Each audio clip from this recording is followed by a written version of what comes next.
To you with some breaking news that we've got from Gaza.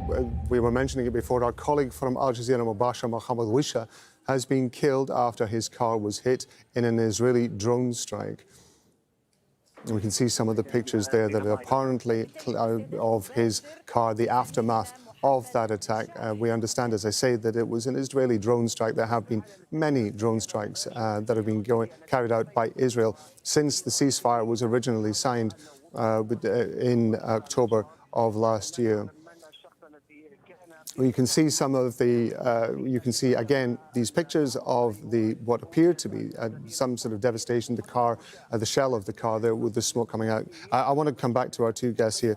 Daniel, let me just bring this to you. We've got to remember, of course, that Israel is carrying out in Lebanon, it's carrying out attacks in the West Bank, it has been carrying attacks in Iran, and of course it is continuing to carry out attacks in Gaza as well. Yeah, that is very concerning. Obviously, the war with Iran has served as a distraction for Israel to continue aggressions around its border and within the borders. Yeah. And so it is very concerning. And of course, this news of the Al Jazeera correspondent burning in his car. And of course, this is worth pointing out that this is, of course, not the first time that a journalist has been killed in Gaza. We don't yet know the full circumstances around this, but it does sound as though, from the reports that we're getting on the ground, that this Al Jazeera journalist has been killed, one of several who have died not only in Gaza but also in coverage in the West Bank and so on as well. There must be concerns amongst the Gulf countries about freedom of speech, but also these continued attacks on journalists. Of course, the Gulf states are very concerned with Israel's conduct. When it came to Gaza, of course, these journalists and its revisionist policies across the region. And that is actually one of the main fears of the Gulf states, is how are they going to be able to manage Israel moving forward, even after this war with Iran. Yeah. I want to go to our correspondent, Ibrahim Al-Khalili. Unfortunately, I think we've lost our line to Ibrahim. Paul, let me ask you this. This is a part of a bigger picture as well, isn't it? Because we have seen, as we were just talking about, that there is a consistent targeting of journalists, particularly by Israel. But also, we have an issue as well with coverage from Iran, for example, because there is an internet blackout. It's very difficult to establish what is going on the ground there. And there is a bigger picture, isn't there, about the people who are attempting to try to document what is going on in these conflict areas, in Gaza, in Lebanon, in the West Bank, and also in Iran, where they are being targeted in order to stop them telling those stories. That's exactly right. And this is one of the tragedies of the world we find ourselves in. And my heart goes out to the correspondent and to his family and his loved ones. But this is, as you say, a broader story. And when I try to think about what's going on in Iran and this conflict more generally, I have to realize that we are not getting the entire story because it is so hard for information to get out. And being unable to see what is happening in the world makes it impossible for ordinary people, citizens around the world, and even leaders to have a good idea about what's going on. Paul, I'm going to interrupt you there because we've got an opportunity to go to Ibrahim Al-Khalili, who's joining us now from Gaza City.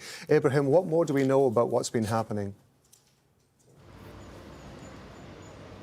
Yeah, while global attention remains fixed on both the ceasefire that has been reached this morning by the U.S. and Iran and the escalating tensions in Lebanon, Gaza has not shown any signs of respite. A recent Israeli attack targeted a vehicle carrying the Al-Jazeera Mubasher correspondent Mohammed Wishah, and by killing Mohammed Wishah by the Israeli forces, the numbers of Palestinian journalists killed since the war broke out back on October 2023 has risen to 262 journalists killed by the Israeli military. The situation is getting much more dire here in Gaza City in the light of the ongoing Israeli military ceasefire violations. And let's remind our viewers that it's nearly 6 months since the U.S. brokered ceasefire took effect back in October 2025.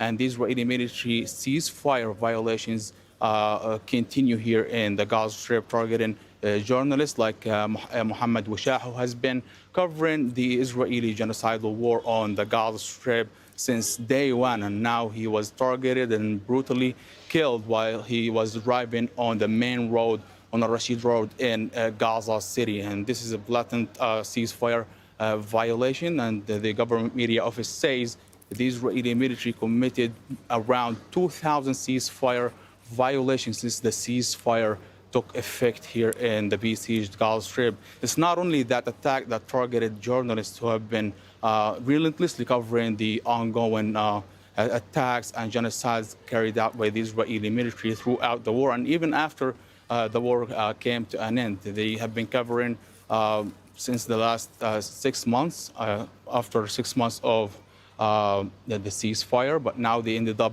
being targeted and brutally killed. It's not that attack, but only the Israeli military targeted a group of people and a car carrying a group of people on Salah ad-Din Road east of Gaza City. 2 Palestinians were killed and dozens were injured, and ambulances and civil defense crews can't access that area due to the proximity of the yellow line and the Israeli military firing at anyone who gets closer to that road, the Salah ad-Din Road. The situation remains here dire, and the distraction during Iran war and Lebanon only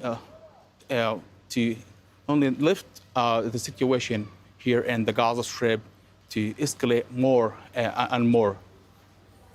Ibrahim, just very briefly, I just want to ask you, in terms of the ceasefire that you were mentioning earlier on, which happened back in October, has there been a change of attitude, if you like, amongst the journalists who are working in and around Gaza regarded to their safety? Did they start to feel that there was less chance of them being targeted because of the ceasefire?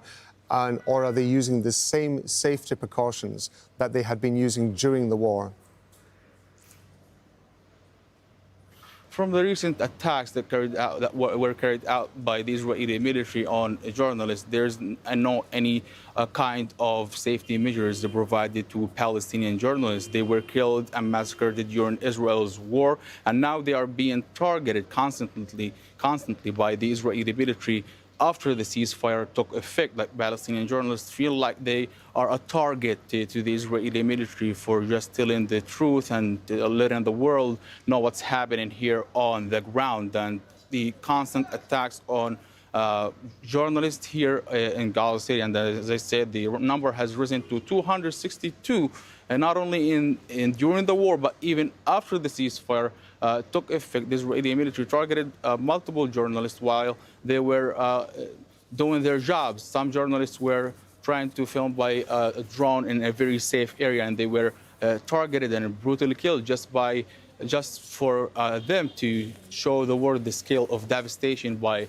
a drone. And they ended up being targeted in a ceasefire, and there's no any guarantee for Palestinian journalists to be targeted or not, whether during a war or a ceasefire that has been reached back in October 2025. They have been always and constantly been a target for the Israeli military for just telling the truth. Ibrahim Al-Khalili in Gaza City, thank you very much indeed.